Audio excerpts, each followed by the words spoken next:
Greetings, all. Let's do a retrospective on the year that was on the Labor Force podcast. The developments, trends, worker actions, technology, and all that went into surviving these economic Hunger Games we're playing as we soldier on into the back half of the 2020s.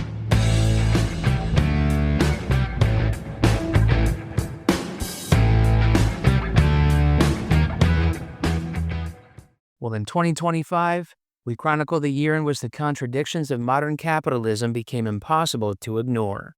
Across industries, regions, and job titles, workers faced a familiar pattern: rising productivity, soaring corporate wealth, and deepening insecurity for the people doing the actual labor.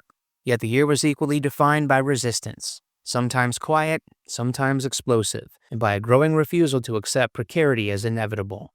From agricultural fields to city streets, courtrooms to classrooms, the through line was unmistakable. Workers were done absorbing the shocks alone.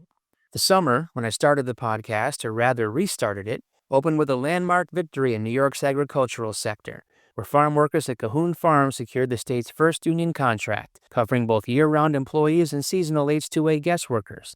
That agreement set historic precedents: guaranteed housing standards, recall rights that protected migrant workers from arbitrary exclusion, the first retirement plans the farm had ever offered, and a doubling of the Apple piece rate pay. Against the backdrop of an increasingly punitive immigration regime, this one illustrated both the vulnerability and the power of migrant labor. It also exposed the central hypocrisy of U.S. immigration policy, an economy utterly dependent on undocumented and guest workers, yet structured to keep them fearful, replaceable, and politically marginalized. That tension reappeared repeatedly throughout the year, as we traced the long history of immigration law, from the Chinese Exclusion Act to NAFTA, and the explosive growth of border enforcement budgets, connecting past xenophobia to present-day raids, protests, and mass resistance. From LA to Chicago to New York, demonstrations against ICE raids underscored how immigration enforcement functions not just as border control, but as labor discipline. The rise of efforts like Union Members Against ICE signaled a shift, as rank-and-file workers increasingly recognized that attacks on immigrant labor weakened the entire working class. In corporate America, 2025 laid bare the emptiness of more-for-you workplace branding. From tech campuses to retail floors, companies continued to substitute surface-level perks for real economic security. That illusion cracked dramatically when eBay announced the shutdown of TCG Player in Syracuse, threatening over 200 jobs. What followed became one of the year's clearest lessons in worker power. Sustained pressure, public solidarity, and union leverage transformed a brutal closure into a substantially improved severance package, including extended pay, healthcare coverage, and bonuses. Similar dynamics played out in Amazon warehouses and logistics hubs, where workers rejected symbolic gestures in favor of concrete demands around safety, staffing, and pay. Public sector workers faced relentless attacks as well. In Utah, a sweeping ban on collective bargaining ignited a massive grassroots response, with labor coalitions collecting hundreds of thousands of signatures to force a statewide referendum, pausing the law and preserving bargaining rights for the time being. In Wisconsin, the long shadow of Act 10 continued to loom as the state Supreme Court ruled that UW health nurses were not legally entitled to collective bargaining, even as those same nurses demonstrated extraordinary resolve by rebuilding their union years after it was effectively gutted. Their fight, still ongoing, embodied our recurring emphasis on persistence as a form of resistance. Strikes and strike threats defined much of the summer. Grocery workers walked out at dozens of Safeway stores in Colorado over chronic understaffing and underfunded benefits, while UFCW workers in Southern California leveraged strike authorization into tentative agreements with improved wages and pensions. In Boston and Philadelphia, sanitation workers and municipal employees brought cities to a standstill, exposing the staggering gap between essential labor and essential pay. Teamsters at Republic Services stood firm in brutal heat, while AFSCME workers in Philly highlighted a grim reality: earning barely half of what it takes to live in the city they serve.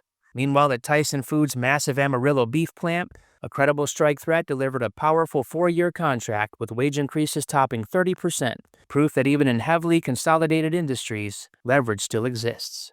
Beyond traditional labor fights, we also examine how technology reshapes work in real time.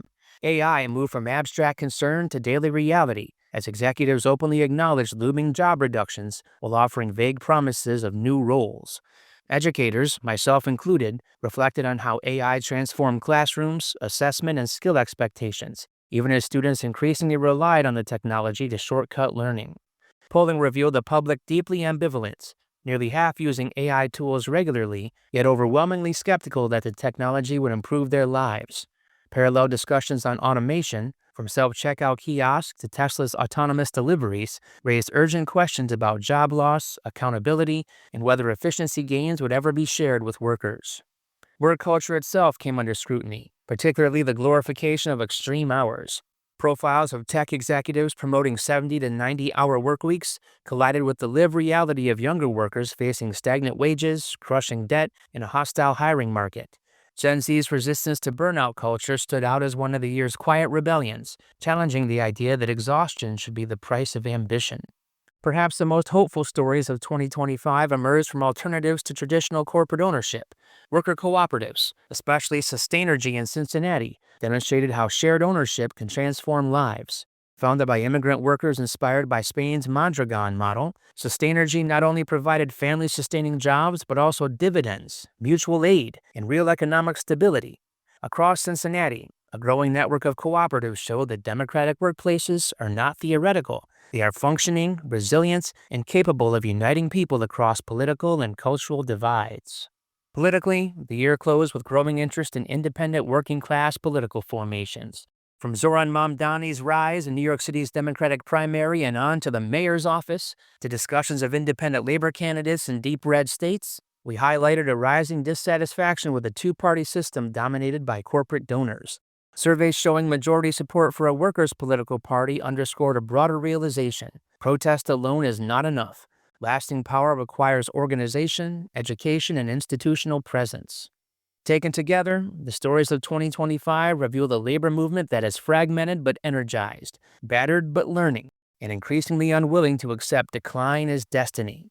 Whether confronting anti-union laws, resisting deportations, navigating AI disruption, or building cooperative alternatives, workers repeatedly demonstrated that the economy still runs on human labor, and that labor, when organized, still has the capacity to fight back.